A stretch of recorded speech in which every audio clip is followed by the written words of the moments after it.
1.5 kilo টমেটোকে এরকম piece piece করে কেটে নিয়েছি। এরকম লঙ্কা নিয়েছি গোটা 5-7। এইটাকে আমি কেটে নিয়ে এরকম ফুটো একটা থালার মধ্যে রেখে দিয়েছি, যতটা রস বেরিয়ে যাবার যাবে। এখানে আমি কড়াই বসিয়ে দিয়েছি। কড়াইয়ের মধ্যে এগুলো আমি দিয়ে দেবো আস্তে আস্তে।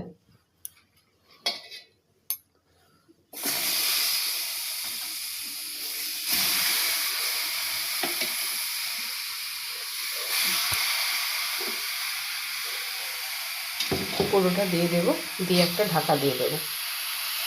কিলো টমেটো ধুয়ে নেওয়ার পরে ছোটো ছোটো করে কেটে নিয়ে ফুটো থালাটার মধ্যে রেখে দিয়েছিলাম।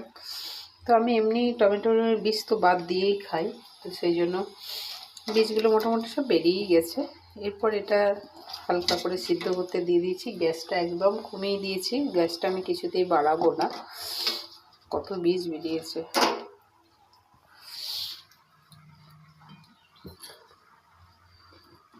এটা একটা চাপা দিয়ে দেবো সিদ্ধ হওয়া পর্যন্ত। কী করবো, বীজগুলো গাছ লাগিয়ে দেবো। অনেক বীজ, একটু গাছ লাগিয়ে দেবো। আমি গাছ লাগাবো, টবে হবে, আর হনুমানে এসে খেয়ে যাবে।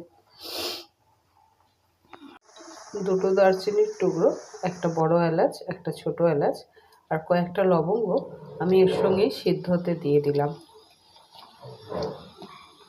এটা এর সঙ্গে সিদ্ধ হতে দিয়ে দিলাম। গ্যাসটা বাড়াবো না, যেহেতু আমি একটু জল ব্যবহার করব না, সেই জন্য আমি গ্যাসটা একদম বাড়াবো না, কমিয়ে এটা ঢাকা দিয়ে দেবো। এটা সিদ্ধ হয়ে যাবে। কমিয়ে দিয়েছি আর আমি ঢাকা দিয়ে দিয়েছি। এটা সম্পূর্ণ ঠান্ডা হয়ে গেছে, পুরোটা একদম ঠান্ডা হয়ে গেছে, পুরোটা ঠান্ডা করে নিয়েছি। এরপরে যে মিক্সার গ্রাইন্ডারটা আছে এটার মধ্যে ঢেলে এটাকে আমি ভালো করে পেস্ট বানিয়ে নেব। একবারে হবে না, দুবারে দিয়ে এটাকে পেস্ট বানিয়ে নেব। পুরোটা পেস্ট করে নিলাম। এটাকে এবার ছেঁকে নেব ছাঁকনিটা দিয়ে।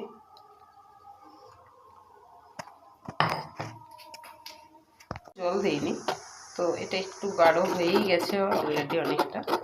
তো এটাকে এভাবে দিতে পুরোটা একদম ছেঁকে বের করে নেব। এর মধ্যে বীজগুলো আলাদা হয়ে যাবে, পুরোটা ছেঁকে বের করে নেবো এইভাবে।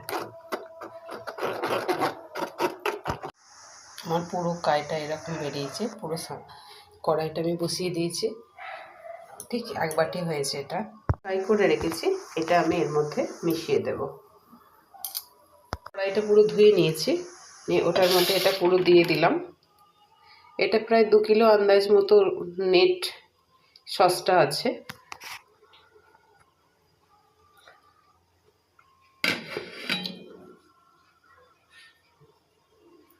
এটা প্রায় 2 কিলো ওজন আছে। এটার সঙ্গে আমি এতটা তেঁতুলের কাই পুরো ছেঁকে এটার মধ্যে দিয়ে দেব। এটার মধ্যে আমি তেঁতুলটা দিয়েছি। এরপর আমি পরিমাণ মতো একটু বিট নুন আর একটু সাদা নুন অল্প করে দিয়ে দেব। অল্প একটু শুকনো লঙ্কার গুঁড়ো দেব, আর দেব না, নাড়িয়ে দেখব। এটা আবার ফুটলে ফটফট করে খুব ফুটবে, খুব কমিয়ে কমিয়ে করলে সব থেকে বেশি ভালো হবে। একটু কাশ্মীরি লঙ্কার গুঁড়োও দেওয়া যাবে, এবং একটু বেশি ঝাল করার জন্য শুকনো লঙ্কার গুঁড়োও দেওয়া যাবে। যেহেতু আমি জল দিইনি, অনেকটাই থকথকে মতো হয়ে আছে, বেশিক্ষণ ফোটাতে লাগবে না। ফুটে যাক, ফুটে গেলে ঠান্ডা হয়ে গেলে আমি একটা বোতলকে খুব ভালো করে ফুটিয়ে স্টেরিলাইজ করে রেখেছি, সেটার মধ্যে আমি ঠান্ডা হলে তারপর ঢেলে দেব। খুব সহজ। আচ্ছা, এইটার আমি 2 চামচ ভিনিগার দেব। ভিনিগারটা এখনও দিইনি, এটা একটু ফোটা যাক, ভালো করে ফুটে যাক, তারপরে ভিনিগারটা দিয়ে ফুটিয়ে তারপর নামিয়ে নেব। ভিনিগারটা খুব অল্প দিলেই হবে, বাজারের কেনা সসের মতোই টেস্ট। এটার মধ্যে আমি পেঁয়াজ রসুন কিচ্ছু দিইনি, আমি এটা নিরামিষ করেছি।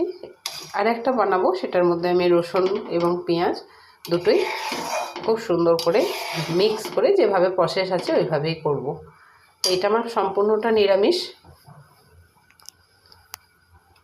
একদম দোকানের মতোই টেস্ট হয় খেতে। এই অবস্থাতে একটু টেস্ট করে নিয়ে দেখা যেতে পারে যে আমার মিষ্টি। এই অল্প একটু চিনি দেবো এটার মধ্যে।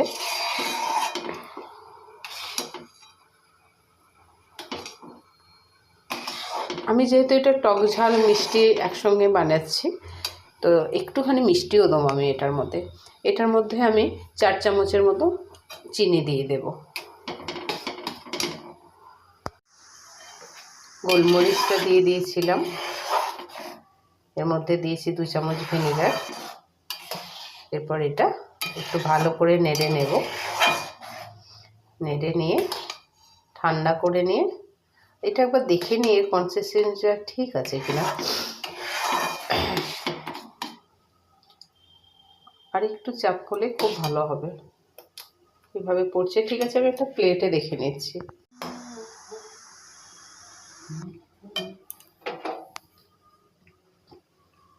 গড়াচ্ছে, আর একটু মারতে হবে, তাহলে ঠিক হয়ে যাবে।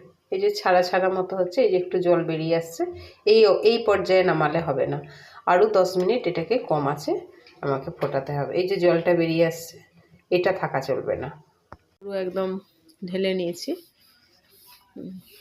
এটা পুরো নেট 2 কিলো হয়েছে একদম। এত সুন্দর টেস্ট এবং গন্ধ, না টেস্ট করলে বোঝা যাবে না। তো আমার তো এটা অনেক দিন চলে যাবে। এটা শুধু নিরামিষ।